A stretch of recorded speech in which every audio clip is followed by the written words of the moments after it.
Welcome back to the show. Welcome back to the show. Welcome back to the show. I'm Billy, the host. Welcome back to the show. Welcome back to the show. Welcome back to the show. Welcome back to the show. I'm Billy, the host. Welcome back to the show. I'm Billy, the host. We're joined today by comedian and producer Trent Ludzack. Hello. We're in Trent's unnamed studio in beautiful Marietta, Georgia, and our guest today is a producer, a musician, and he invented a new technology. Everybody, please welcome Dreambeard. Let's go. Dreambeard, what's up, man? Let's go, baby. You are I guess the main thing you do is the holograms, right? Yep. And the band. I don't know. You do a lot of things. Oh, yeah, for sure. You're like a jack of all trades. Yeah, baby. Is that, how, like the hologram stuff, I saw some of the things that you've done. Like I saw the one with Dedrick Flynn doing some stand-up. Yeah. That was pretty sick. I saw the one you did where the guy was like playing the guitar. Mm-hmm. And I saw some other stuff on your Instagram. Was it when you came for the music video? I came to the studio once before that, and I saw some other cool stuff. shit. Yeah. But did you see stuff then?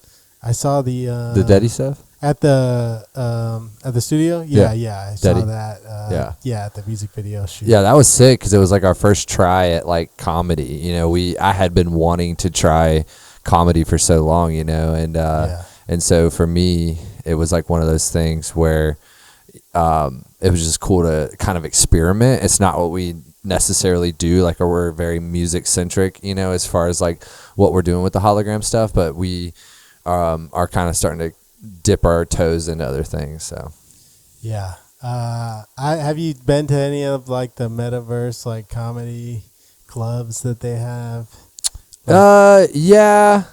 Yeah, it's just like more avatar-y and like cheesy in a ways, you know, and that's what we're trying to kind of steer away from with ours. Like, and it's weird, like there's no rules or anything. People can just jump on stage and start causing like havoc. Ruckus, yeah. Yeah, exactly. Yeah, yeah. What we really want is like experiences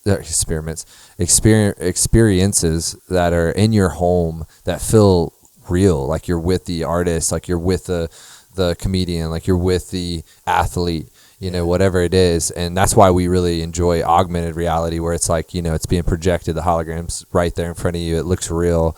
And then we also are developing a lot of like VR experiences too, where, you know, there's like something going on while the artist is doing their thing. So yeah, that's like I don't know, that's an interesting thing that not a lot of people are doing. I've seen some of the stuff they do on just like the Facebook Meta Quest. Yeah.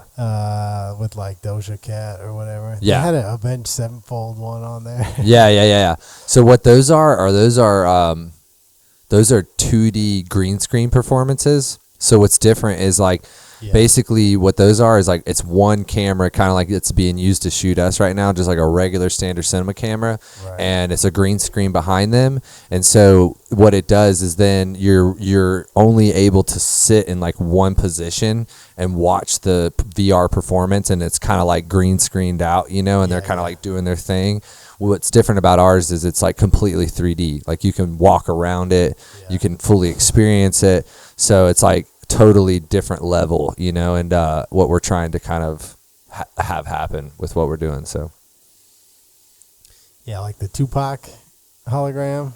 Yeah, so that's 2D too. So that's like projected on a sheet almost kind of vibe. Okay.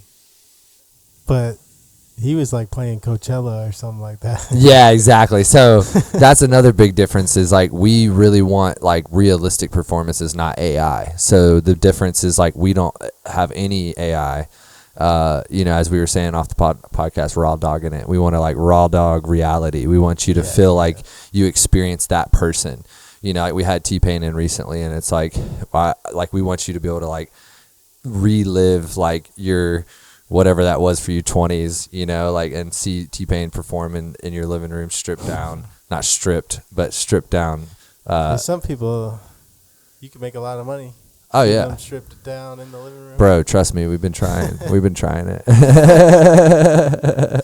We're not recorded, right? No, I'm just kidding. But yeah, man, it's been super cool. It's one of those things where like a few friends all got together.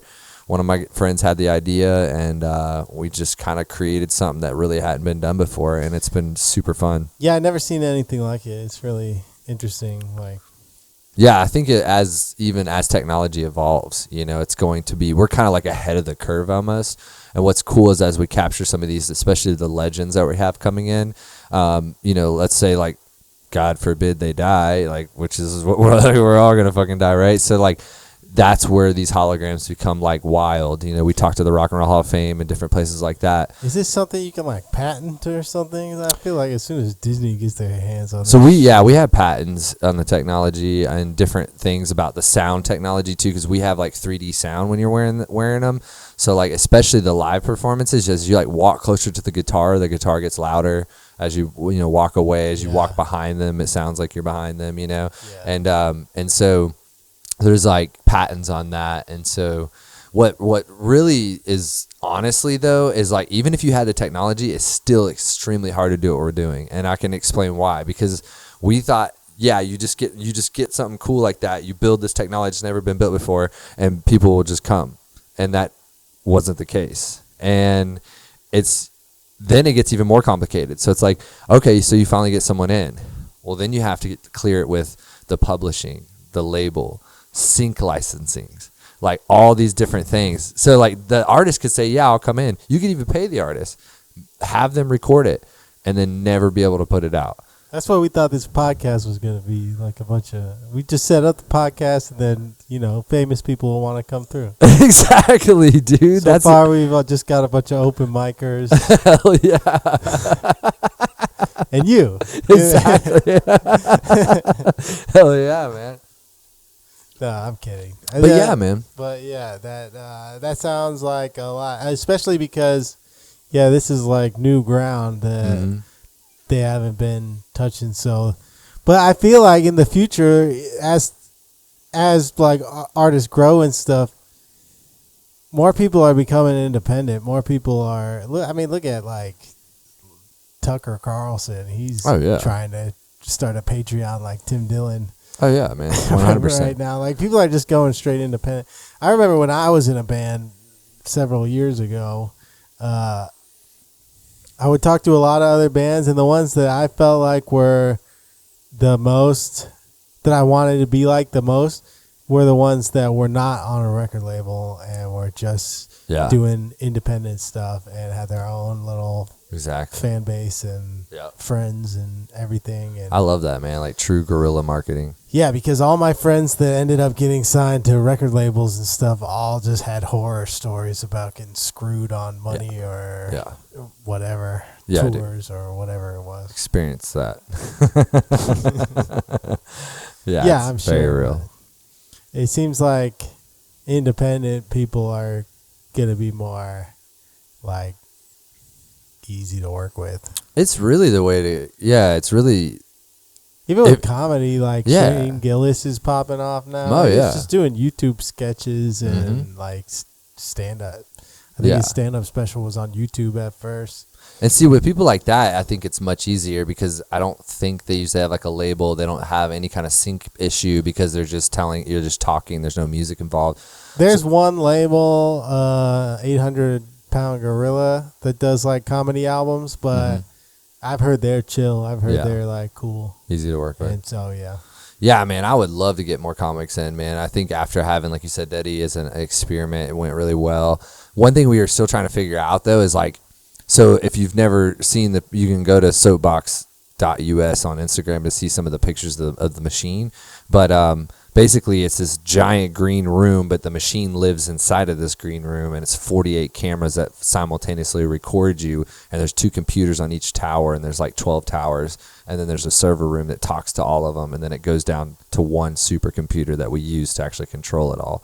And so that's basically what's happening.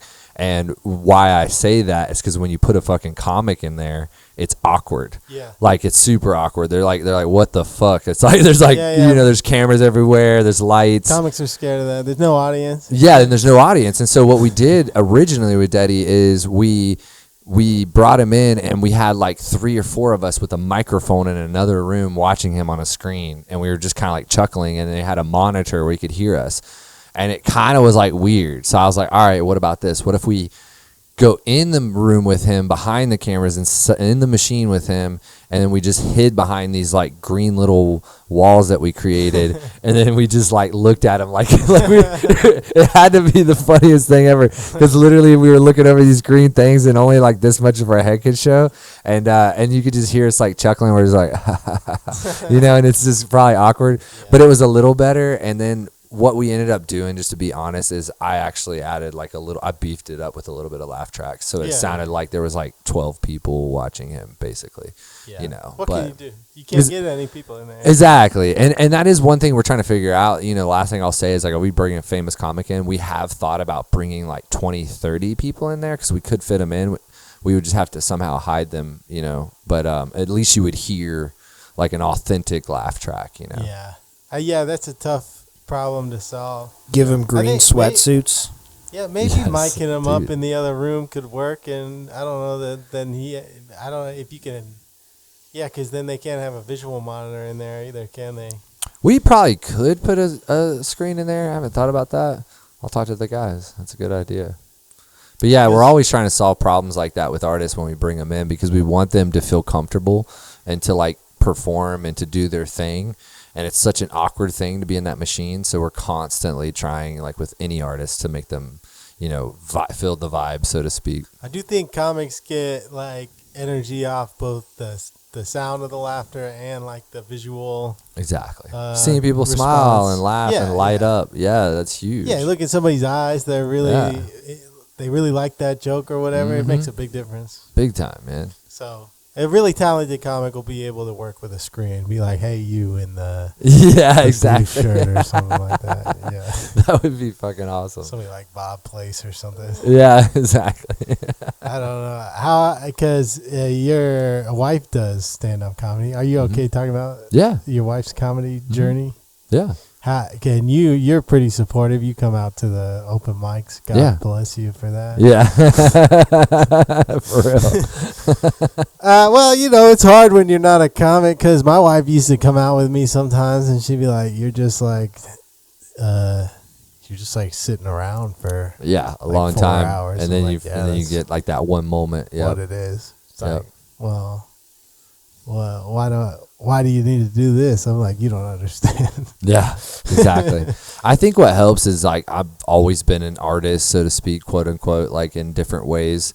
And so when she approached me, and it wasn't like she was asking for permission. I was like, no, bitch, Yeah, but it was more like she was just like, hey, I'm interested in this. I was like, hell yeah. And I think I'm able to see it from that perspective of another artist. And so I'm able to like support her from that perspective, and love her from that perspective, and like, be there when she's fucking bombing, and you know what I mean, and then be there also when like she's crushing, you know what I mean? And like, but there's also that other dynamic where she's like, hey, I don't want you to always fucking be there, you know what I mean? Like she has her own independence too. So I just kind of let loose a little bit. Exactly. Yeah. Be yourself on stage. Yeah. I feel that for sure. I always want my wife to be there, but sometimes, I'm about to let some. Exactly. Yeah. I'm about to let it rip. Yeah, let it rip, baby. Have you been to a lot of the open mics around the city? I see at McCracken's mostly, but that's kind of my local. Yeah, we did what's the other one on the square? It's the Alley Stage. Yeah, Alley Stage. Okay. She's doing the Laughing Skull, I think next Monday or something like that, which would be the first time she's done that. And then, but yeah, I haven't particularly. Wasn't really in the scene at all. You know what I mean? Like, so it was all kind of new for me, which was exciting because like, I'm a people person and a people watcher and a people observer kind of thing, So like for me coming into a new environment, it felt like almost like a TV show, because there was like all these characters, like all these different people that show up every week, and they all have like their own vibe. And so for me, it was like extremely entertaining from like a lot of perspectives. Do people mess with you a lot before they got to know you? No, no one would even talk to me. They got nothing because you got a look to you. Yeah, it's funny because like I look like I might have came out of prison or something like that, but I'm like the most jolly person ever. Like I'm just jolly, dude. Like I don't know how else to say it, man. I love But people. you guys, man, you're a freaking power couple because right now, success in stand-up, once you get your footing and once you get your bearings and you feel like, okay, I'm starting to get pretty good at this. I know how to work a crowd. I got a long list of jokes in the joke book to at least try. Like, it's all about media. Yeah. From there, like Exactly. just posting stuff and being present online, having content, so to speak, or whatever. This stuff. I'm old school, man. Boy. I don't want to use the tablet at Taco Bell. I'm old school. Yeah, exactly. I'll wait in line. I remember when playing shows was about playing shows. It was about going to shows. Like that's what I was doing. I remember when people still used to go to the mall. Yeah.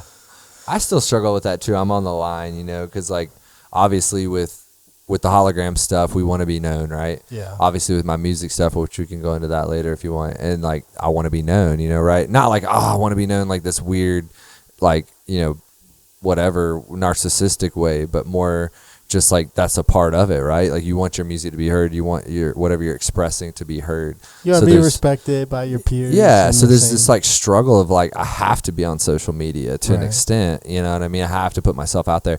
But what I try to do is balance it. I mean, I really only post maybe like 3 times a month. Like, you know what I mean? I don't post a lot. Like I post more on my stories, and that's just for people if they care about what the hell I'm doing, you know, in a more day to day. But like, yeah, some people are posting like 3 times a day. Dude, it's hard to keep up. Yeah, it is. I don't do any. I barely post at all.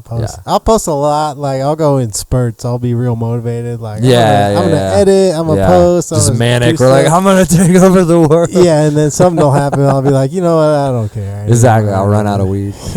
Like, man, this sucks. Pretty much. No, dude, I feel you. So yeah, how did you get started doing the music stuff? Because that's pretty new, right? Mm-hmm. Yeah, man. So it's kind of crazy. We can get into a whole other story after that. But like, I was a pastor for 10 years and walked away, and that's where I originally got my music start. So like, that's the only reason I bring it up is like, basically, I was a youth group band. Yeah, exactly. Like I kind of got used to playing guitar and singing. But then what happened was I completely stopped. So when I stopped going to church and stuff, there was a good almost 8 years where I never picked up a microphone. I never picked up a guitar. I didn't do shit. And I thought music for me was like over. Like I was like, that was just like a chapter that had to do with that. Like it had to do with religion. Like that was my music era. Yeah. And then like for some reason I was friends with all these different metal bands, you know, over the years, and I got closer and closer to them, and I started, you know, doing a lot of video work for them. I did production a lot. So I started like, you know, just getting in that world a lot and being on stage a lot.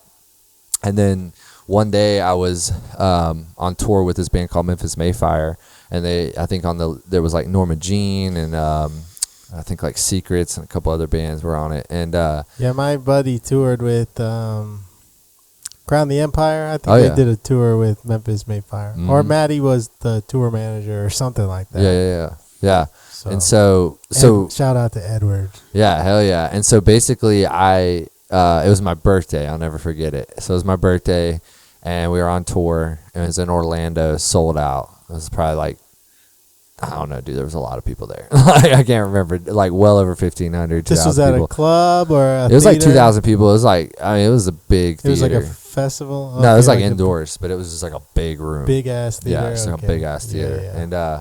And so we were there, and like a day before, he was like, yo, dude, for your birthday, I want you to come up and like scream. And he knew, okay, so preface this, 2 months before that, I picked up a mic because I got inspired, and I was just like, man, maybe I could just do this for fun. And then I sent Maddie some of the shit I was doing just as a joke almost. Like, hey, like, here's me screaming. And he was like, damn, dude, that's really good. You should Steve, you should still do that. You know, you should try it. And so fast forward, we're on tour, and he's like, dude, I want you to go on stage. And I'm like, holy shit, for real? And so fast forward, I like go up on stage and we like have this moment, and the fucking, you know, cannons are shooting up in the air, and I'm just like fucking going as hard as I can in the paint, and the crowd's roaring. And then I go out to the bar that night, and everyone's like cheering. It's my birthday, and I literally have people coming up like airdropping me videos of me and shit. Like, and it was so. I'll have to show you some of them. They're crazy. And like, so you were doing like production on this tour? Yeah, I was on that tour. I was doing like kind of production. I was helping out with video, different things like that. And really, to be honest, like a lot of those relationships were like really deep friend relationships. And so what it would end up being is like, hey, I want to hang out with you for a few weeks. So like, what could I do on tours so that it makes sense for me to be on your bus, basically? Oh, I brought plenty of friends on. Exactly. Call them the photographer. Exactly. That's like, for me, I was always just a friend. And so they're like, hey, I know how to take pictures. We had one tour manager that got so mad at us because we just had our buddy on tour as our photographer. Yeah. And he wouldn't do shit, you know. Yeah. He'd be like, we'd all be loading in. Yeah. Like normal. He'd be standing out there vaping or something. The tour manager would be like, don't you have something to do? It's like, dude, leave him alone. Exactly. He's working right now. Exactly. So that happened to me recently. I went on tour with a band called Attila, and they were like, Attila. Some of those guys used to hang out at Swayze's. I don't know Franz, but I know some of them. Yeah, and so they, you know, I'm really good friends with the guitarist Chris, and he produces my music, and so he invites me out, right? And the reason I bring it up is because it was the first tour I've ever been on where I actually had zero responsibilities, and I felt so bad because I literally was the shovel holder. I literally was the fucking guy like drinking the beer while everyone's like loading and shit, and I'm like hanging out and like not doing a damn thing, and it was the most fun I've ever had on tour and the most worthless I've ever felt on tour. Well, dude, if you can point and shoot with a camera, that's like, you do need content from every show now, it feels like. 100%. It's become like a necessity to have like a videographer now. If I were to do music again, I would do at least a video for every song. Like, every song has to have a video. Now it does. Like. Every song has to have a video, and even if it's just like something simple. Yeah, it's something in the studio or at home or whatever. Just something people can put it on the TV. Exactly, dude. Because a lot of people listen to shit on YouTube too as their music. You know what I mean? Like my mom does shit like that. I bought her fucking Spotify, and she still does that shit. She's like, I'll just look up the song on YouTube. I know Spotify is way better, but YouTube is pretty convenient. It is for a lot of people because you can listen to a podcast or whatever. Spotify is definitely key. Spotify, it's got some kinks. Yeah, it does. But I focus on Spotify for this podcast because they got video. And me too for music. I mean, use it in the car. Yeah, like Spotify is the big dog for sure, and probably will be. I mean, I don't know, man. Once you're that big, like, who the fuck is going to take you down? I don't know. I was using a podcast distribution service that was free, and it would put your podcast on all the platforms, and Spotify bought them.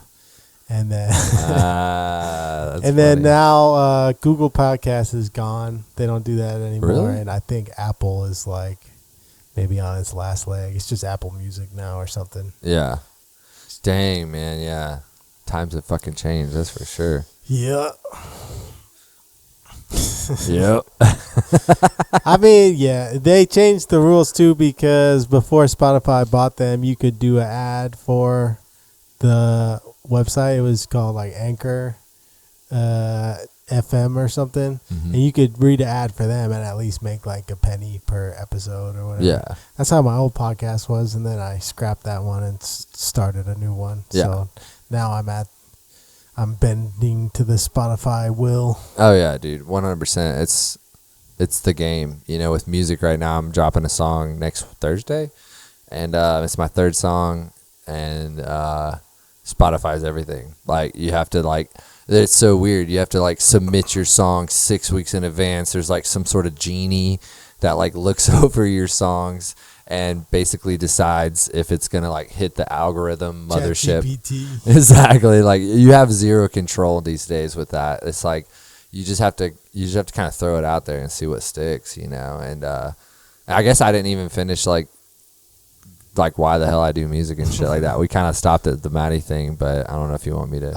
Well, you say so. You did guest vocals on tour with Memphis Mayfire, which is pretty sick. that would probably put the bug in a lot of people. Oh yeah, that's basically what And happened. then what happened after that? Yeah, that's basically what happened. I did that probably 4 or 5 more times. I went on tour in that year and did guest vocals. It just kind of became a thing where like I met other bands on tour and they would see me do it. And then it even became this weird thing where like I was almost bartering. But what I would do is I'd be like, yo, I need stage time because I need to learn. Like people don't realize how much goes into like wearing in-ears and the click track and like knowing how to like, work the crowd while staying on time and all this is going on and not falling over the fucking risers and shit. And, there's just like so much happening. And so for me, what I would do is I would be like, yo, I'll shoot video for you. Just let me come up and feature for one song. And so what I would do is I literally run around with the fucking camera, dude, and like shoot video. And I'm like, oh shit, my song's coming. I have my in-ears in the whole time. And I just go set my camera down and I like run up on stage, pick the mic up, fucking do my thing, run back down. And that was the funniest part because then everybody was so confused. Like, why is this guy filming? Like he was just on stage. Like what the fuck's going on? And so I confused a lot of people, but it was fun, man. We went on like tour with this band called Red. That was really fun. I've seen Red, yeah. Yeah, and so there was like a few tours I did it with that were pretty dope. I saw Red at Winter Jam one time. Yeah, dude, that was an interesting one because they were headlining and they're kind of like trying to, they're coming back kind of thing. And it was interesting because the band I was with wasn't like Christian, but they kind of like are considered Christian. And so the crowds were really like interesting. Like, there was even a couple places we went where they're like, you can't cuss on stage, like, shit like that. So we played the 7 venue one time. Oh yeah, in dude. Douglasville, and and I had a bit of profanity written on the back of my bass. Oh shit! And Tony was like, "You gotta cover that up on your bass." And I was like, "What did it say?" It just said "fuck" or something. That's awesome. So I had to like cover it with duct tape. That's awesome. And then he prayed for us before we prayed for us. That's something I would do. My youth pastor version of me. What kind of pastor were you? Dude, you mean like religion? Like, I mean, not religion, like a denomination? Denomination? Yeah, like I did several, but it was always evangelical. So I was like hardcore. Like if there's a spectrum of like, here's just clapping hands and here's speaking in tongues. I was like all of it, dude. Wow. Like give it to me. Feast on it all, baby. Speaking in tongues, making people fall out in the spirit, all that shit. And then dude. at some point you decided that wasn't your thing anymore? Yeah, I think it was a gradient.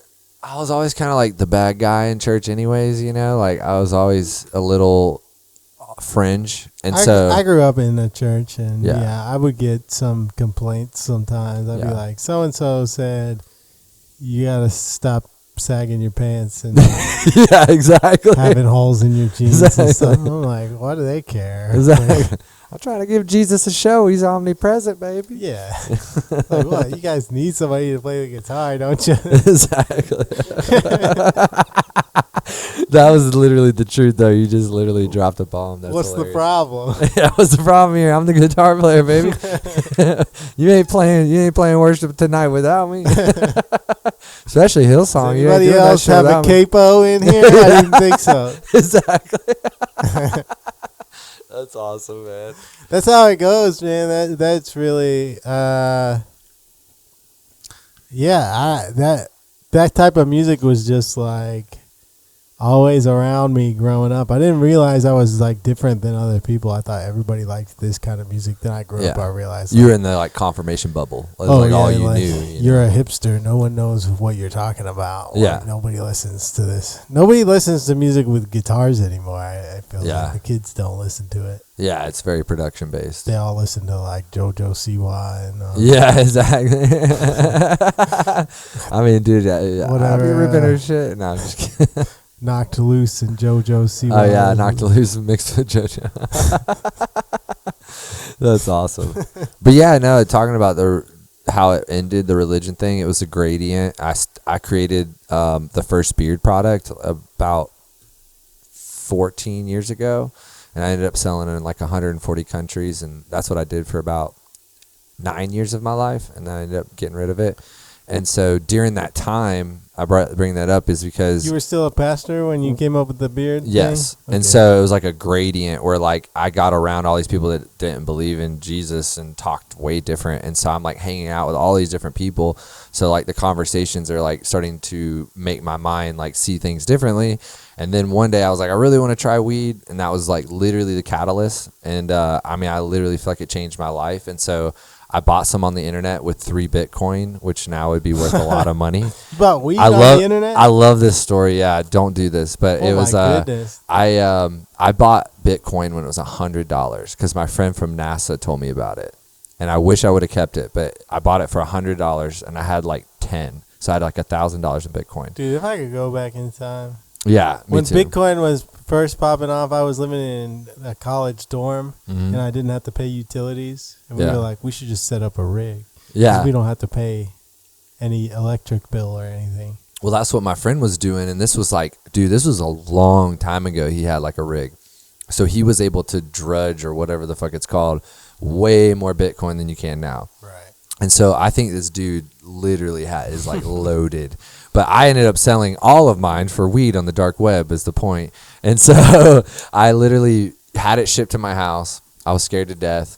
They said basically if you're scared, you could literally just not open it for like a few weeks in case like the government came. You could be like, it's a package that randomly came here and I haven't opened it yet. Man, the FBI. This was a long time ago too. It was like dark web shit. And so anyways, I got it and it came. And That's before the FBI even knew the internet existed. yeah. Like, what?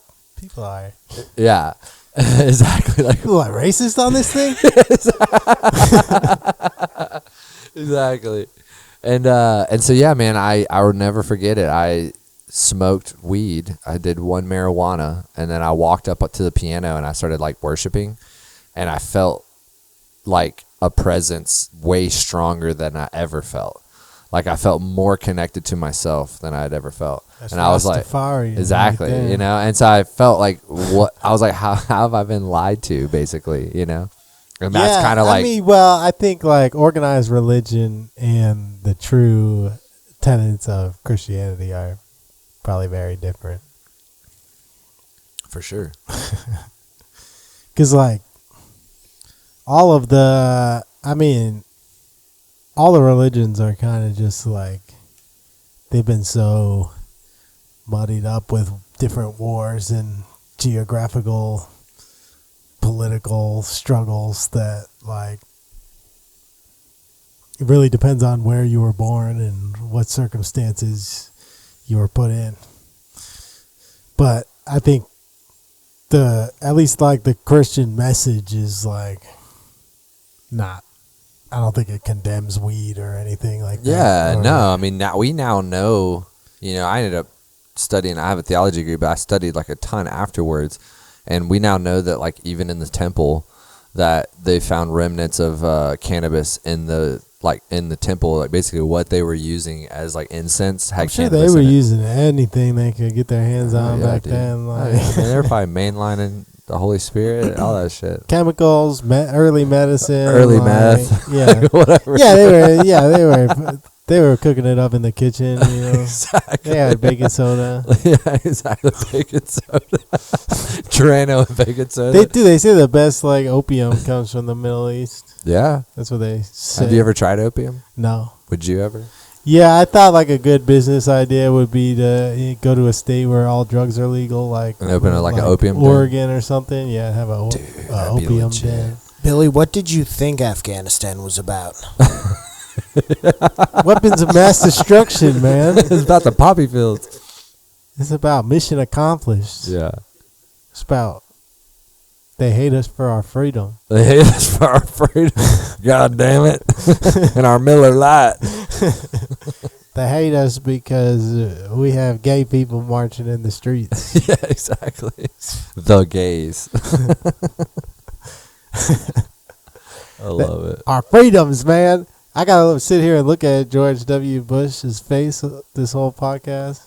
Arnold Palmer just looks like. Oh, I know. Dude, I'd never drink these, and I was in the gas station, I saw it, and I was like, I used to drink today's those all day. the time. That's dude. what I was thinking. It was like nostalgic for me. Swayze's, Yeah, I was like, damn, I'm going to have one of these today. I was like, going to the podcast. Swayze's had a corner store on the same like strip mall, so Oh, there was I know no what you're talking about. alcohol allowed. But I would just go down to the corner store and get like a 40-ounce of Miller High Life, Yeah. get fucked up in the parking lot, Yeah. and, Yeah. like cause a scene. Swayze's was cool, man. I hated that they got rid of it. Yeah, he got like sick. He got like diabetes, and so nobody could be there every night to run shows, because it was just they were doing shows like every single night. Oh, yeah. The best part about Swayze's was like it was just a black box. Like Oh, yeah. it was just a stage, some PA speakers. Yeah, some and shitty PA speakers, yeah. And like A rattly sub. a 20-year-old kid running sound, just like Exactly. smoking cigarettes all night. Like, that's what you got. Yeah. And if you can make a show happen, like, then you really could. I don't know. You could prove yourself in there. I If think you could so, put too. on a good show at Swayze's, Yeah. then you got something. You're doing something right. Yeah, that was definitely like a proving ground. I remember that place a So lot. many great bands I saw at Swayze's. Oh, Freaking yeah. like Kubla Khan, Mhm. King Conquer, like Counterparts, freaking The Story So Far I saw at That's Swayze's one crazy. time. Like, yeah, just like nobody was there. Mhm. They were just touring on like their first album or something. Yeah. Damn, that's crazy. Shout out to Swayze. Back in the day, man, you used to go right over there to Town Center Mall and pass out flyers to high school kids and shit. Yeah. Say, hey, come see my band play at Swayze's. I feel like you can literally get murdered and raped there now. Have you been there? That place is like literally, dude. I went there with my kid and it freaked me out because like in the hallways where you normally just walk, there were people sitting in the hallways, like at least 30. Like it was overwhelming. They were sitting in the hallways where you had to like walk around them, and they had their like phones plugged up to the wall. They were just like hanging out there and like living there, and Yeah. like it's gotten so Dead Rising. like weird and like it's sketchy, dude. You ever play that game, Dead Rising? Yeah, dude. That's a great game, dude. Yeah, that was a great game. I played it again recently. It holds up. What did you play it on?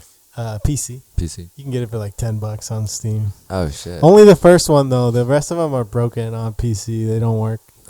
Like the controller doesn't work or whatever. Yeah. But the first one is great. Yeah, That's all it you is. need. Yeah. fuck Using yeah. them all, killing zombies. Oh yeah, dude. I'm down to kill zombies all day.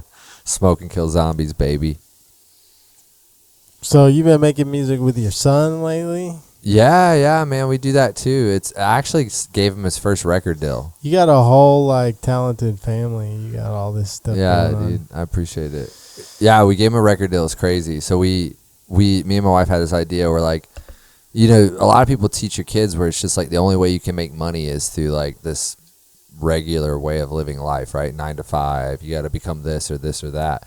And it's like, well, what if we taught him at a young age that he could make money through like artistic expression? And so we offered them this like cute little record deal where basically it was just 5 songs and we're paying him $10 a song. And so it's like $50, I think. Let me do the math. Yeah, so we're screwing this little dumbass. Exactly. That's how you make an independent artist. Exactly. Wait a minute, Dad gets $10. I only get $2. What the hell's going on here? Exactly. I haven't told him how it works, how the split works yet. I'm He just thinks he's kidding. getting $10. It was just there. I'm sorry. No, Your kid- yeah. I'm sure your kid is not a. No. I'm sure your kid can read the contract Exactly. with his lawyer. Exactly present.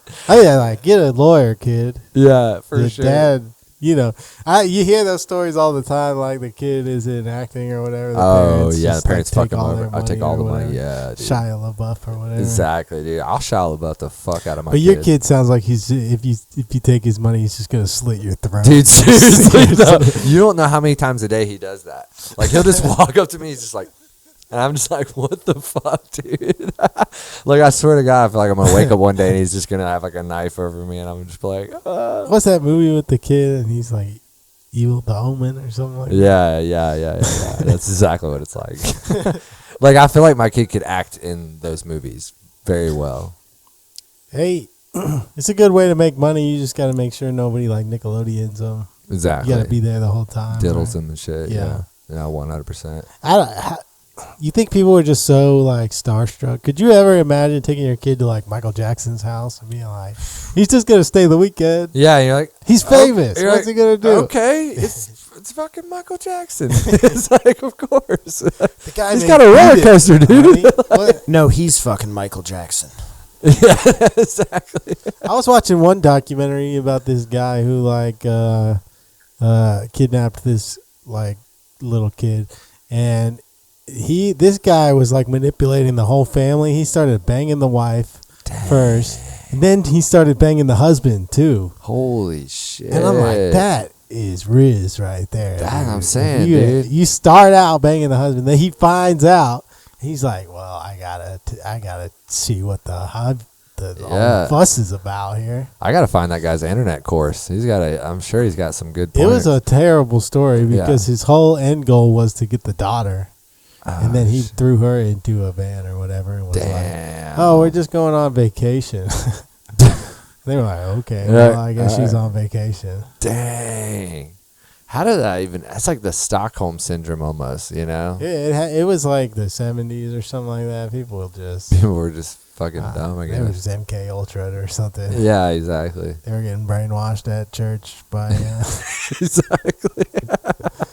That's how I got diddled. Holy is the Lord. Were you diddled at church? No, I wasn't diddled at church. Okay. I wish. Yeah, I never got diddled at church. You know, I feel like I missed out on that one. Yeah. I could have had some. Could have some good diddling Yeah, sessions. some action. Could have got a little action at least. This is boring, man. Sunday school. I don't know. I grew up in the church, but you know, I my parents always encouraged me to be a free thinker. I think so. Really? Yeah, so I never really got too wrapped up in the organized religion Aspect of it. Yeah, and I also felt like there were times like the sagging the pants and just generally being an emo kid where people were like giving me shit about it or judging me or whatever it was. What did you like most of? Like, what kept you around the community? Like A having few the friends? people, yeah. That's what I feel like too. Community is a huge reason why people stay. A few of the people there, were such genuinely good people that I wanted to see them, and I wanted to. There was also a lot of cute girls at my church. Dude, there's always cute girls at church, dude. Yeah, I used to like run around picking chairs up and trying to like prove my worth and shit. Yeah. Like I've carried three chairs. Yeah, look how good at ultimate frisbee I am. Yeah, exactly. Just clotheslining kids at frisbee. It was fun, man. You know, like all the youth camps and stuff. Yeah. We would do like whatever, like whitewater rafting or. I have incredible memories as being a pastor and being a part of youth and shit like that. I don't really have any bad like hate towards God. Like I just think differently now. It's just like I developed my own way of looking at reality. Yeah, that's interesting. It was like evangelical stuff, like Before? the Pentecost. Oh yeah, Shabba Dabba. Who stole my Honda? Should have bought a Kia, but I bought a Honda. So so you felt like kind of a spiritual awakening when you got into like psychedelic. Oh yeah, I started doing all of that and went down that whole rabbit hole back when Joe Rogan just started and Duncan Trussell and all those guys and just like listening to them and you know. Sometimes I get mad about the psychedelic stuff because it seems like a lot of just like rich people are doing it. Oh yeah, like, dude. Yeah, it does feel a little jaded. Becoming enlightened is just for like the rich. It's and become this like it's become a whole culture phenomenon for like rich people and these whole like you know trips and fucking things they do and shit. But it's like I think hopefully there is some sort of good with like more people having their consciousness opened. Yeah, it'll be easier to access. People will be able to get like therapy and stuff like that. But yeah, I've always wanted to try that, the MDMA therapy. It's kind of annoying to listen to these like rich people talk on podcasts about, I went on an ayahuasca retreat with a shaman. It's like, shut up, dude. There's starving kids in Africa doing gas station in Delta 8 right now. Exactly. They're getting way higher than you, bitch. Mainlining it. They're changing forever. You went to Burning Man. Shut up. Your RV. That's awesome. I slept in the back of my Honda CRV to go do a comedy festival for free. Piece of shit. Piece of shit. A CRV is not the best car to sleep in. It doesn't sound like it. It seems like it'd be good, but the back is at an angle, so Yeah. you're sleeping at an angle the whole time. Dude, I don't even think I've ever slept in a car.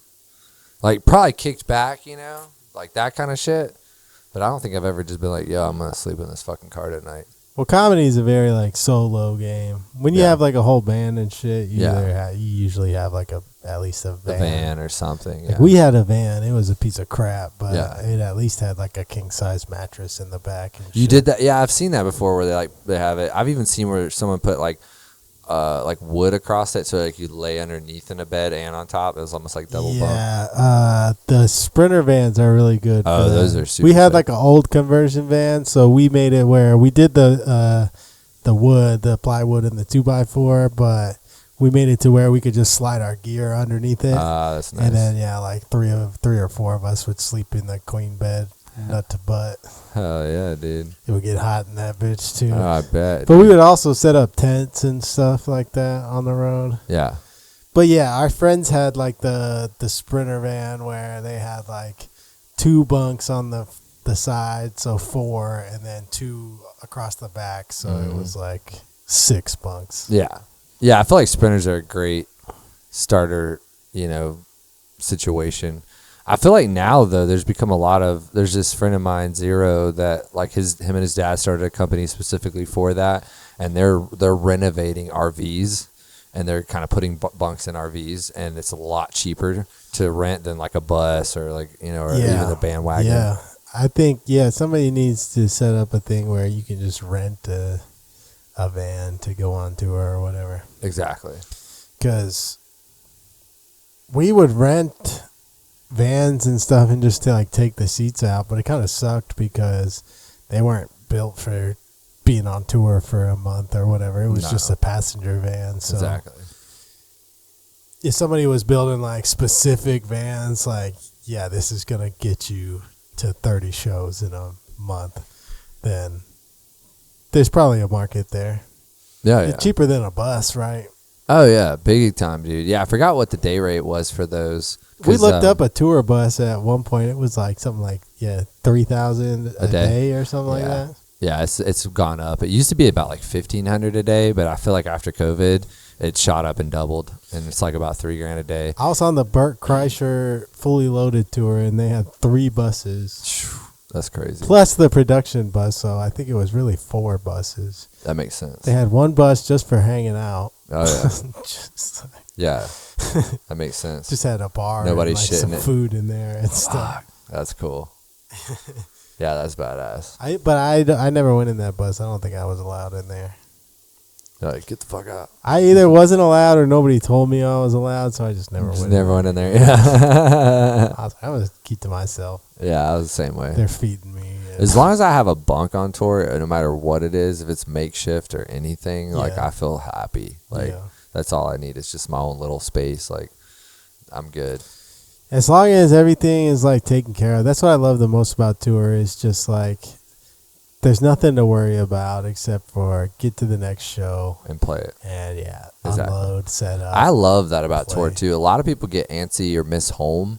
I just go into a vacuum. Like it's so cool. Like you said, you wake up, you're in a new city, you have nothing that you need to do except for, like you said, load in and perform, and everything else is just this really cool experience. I miss being with my family. Like I wish my wife could come with me every time. Yeah, but not me. That's the only thing. Yeah. Yeah, but as far as like being at home and having responsibilities and being on a schedule and having to do stuff every day and like, no, forget that. Yeah. Being on tour is the best. Right? Oh yeah, dude, it's so fun. That's what I think a lot of like bands do really well that comics don't really do. Is comics just try to like make a name in their hometown or whatever for some reason. They're just like climbing up the social ladder. It's almost like a corporate ladder in like the comedy scene. But really, why don't a lot of people go out on the road more? They just don't know. Like at a it's lower not level. part of the culture. Yeah. Like growing up in bands and stuff, you're watching other bands, guys that are older than you coming through, being like, "Oh yeah, we're on the road tomorrow. We play Birmingham or Florida or wherever, Nashville, whatever it is." And you're like, "Okay, so this is what they're doing. So then we'll do that." And I think a lot of comics just like they don't want to do it, or they're scared to like go out on the road. And even myself, I used to go out all the time, but now I have a baby and like a house and like responsibilities. Yeah. And, like, Nah, I feel that hardcore. man. it sucks, but it's also like I really wanted those things. I really wanted like I didn't want to miss out on those things because I was too busy fucking around on the road trying to be like a rock star or whatever, that I didn't have time to settle down and have a wife and kids. And Yeah. so Yeah, I feel like I would only tour once or twice a year anyways. So like I kind of keep my life to where I'm still I focus more on, on just creating the music, having fun, releasing the music, and then touring a little bit. yeah, that's how I think. I don't think you have to kill yourself going on tour anymore either. Like you can release stuff online, you can play shows for fun, and like with the internet now and YouTube and Spotify, it's like that's what people are paying attention to anyway. Nobody's just going to local shows just to Some people, I guess. Like, I love going to shows. That's one of my favorite things to do. But I just feel like